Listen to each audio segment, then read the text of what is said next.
Bonjour les garçons. So in the video of today, I would like to discuss with you the different expressions we will use in French when talking about le temps, time.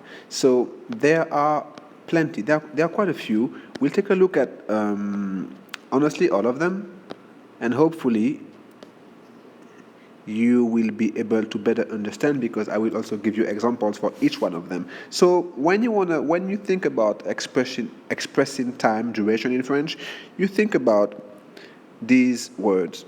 First of all, you think about il y a. Okay? Il y a. Second, you will think about depuis. Depuis and il y a are very important expressions. Third, you are going to think about dans. Fourth, en. Cinquième, you will think about pour. Sixième, pendant. Okay, so basically I will try to, in the video, explain each one of them in the same order. So if you think you understand one, just move freely in the video in order not to waste any time. Il y a, first, depuis, second, dans, en, third and fourth, pour, fifth, and finally we'll finish with pendant. Let's start with il y a. I'm gonna have to delete this first. Okay, and we will start with il y a. The better way to explain il y a is simply by telling you that il y a equals to ago in English. So you will use il y a whenever you want to talk about a moment in the past. J'ai mangé.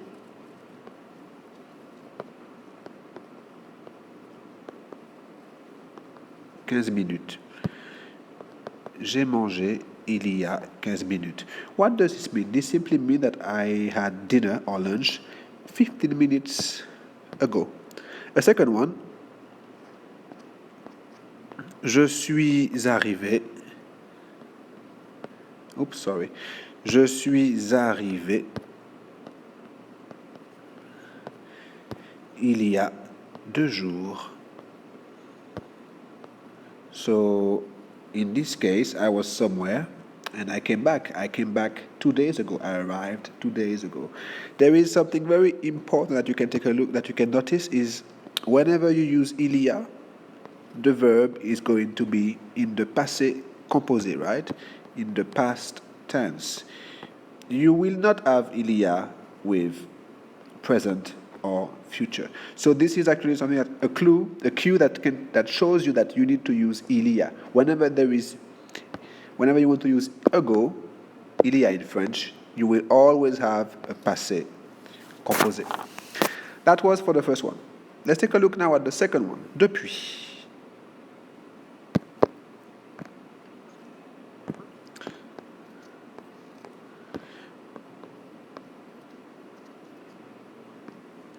Depuis is the one you are going to use when you want to express something that started in the past but still continues to this day or in the present.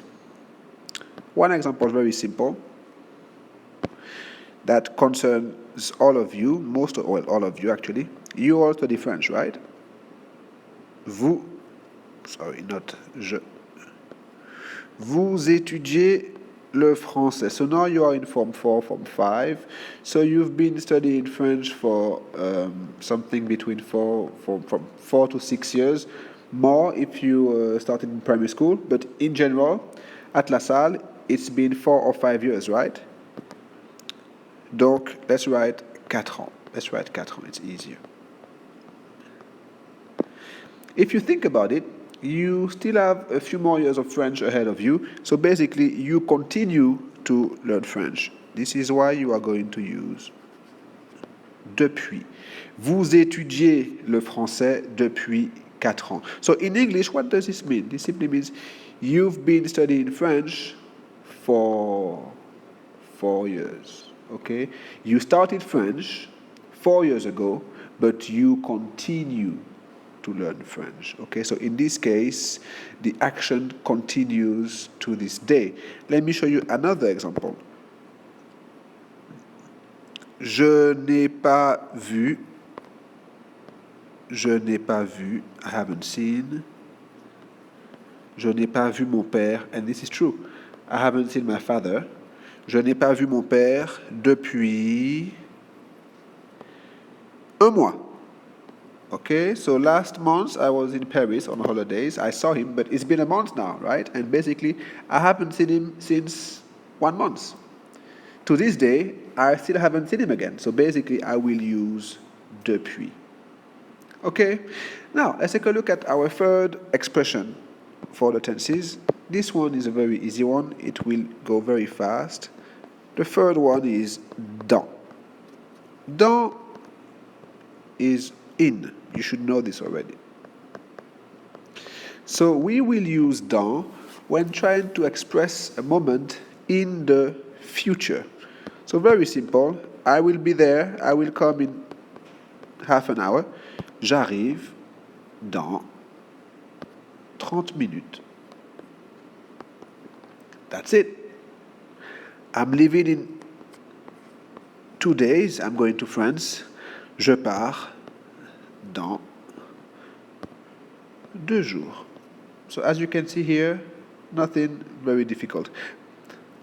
Now, keep in mind that whenever you use this, dans is a moment in the future, right? Moment du futur. So you cannot have a past tense, okay? The verb you have here, j'arrive, je pars, is going to be present tense or future tense. You will never have something in the past. That is impossible. Let's take a look at our next expression. This one is en. En is sometimes very difficult for students because they will use dans. En also means in. That's the problem. But en is not for the future. En is for duration, the time you need to do something, right? So basically, I'm going to show you one quick example. I am huge on running. I like to run, right? I mostly run 5Ks. So this is my time. Je fais 5 kilomètres en 20, I think it's 20. Last time I did it was 24 minutes, something like that. I'm going to write 24 minutes. Je fais 5 kilomètres en 24 minutes. So what does this mean? This simply means that it takes me 24 minutes to finish a 5K race, right? That's the duration of my race. A second example. Sorry.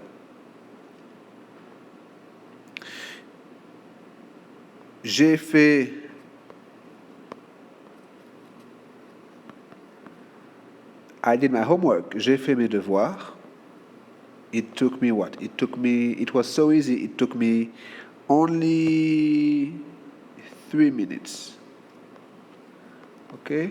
J'ai fait mes devoirs en 3 minutes. So again, I repeat in case you will forget, this is for the duration, la durée. Okay? The duration of an action, la durée. And that's how you have it. Our next one on the list is pour. Pour is number 5, isn't it? 1, 2, 3, 4, 5. Yes. Pour. How am I going to use pour? Well, very simple. Pour is for a duration as well, but something that is planned. So this is supposed to be happening, okay? Let me show you one example, just in case. It will be for in English.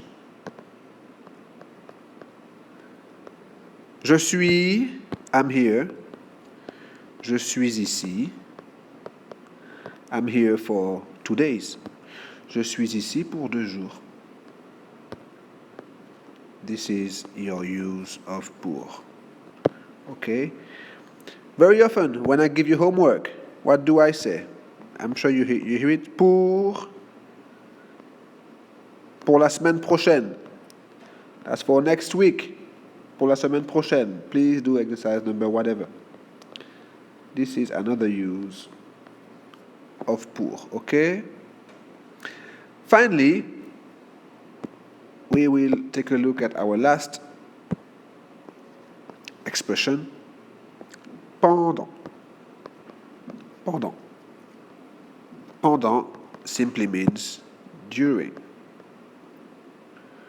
During. Okay? So what is during for? During is simply for a duration, but in this case it is finished, right? The thing happened already. So most of the time, again, with pendant, you will have a verb in the past tense.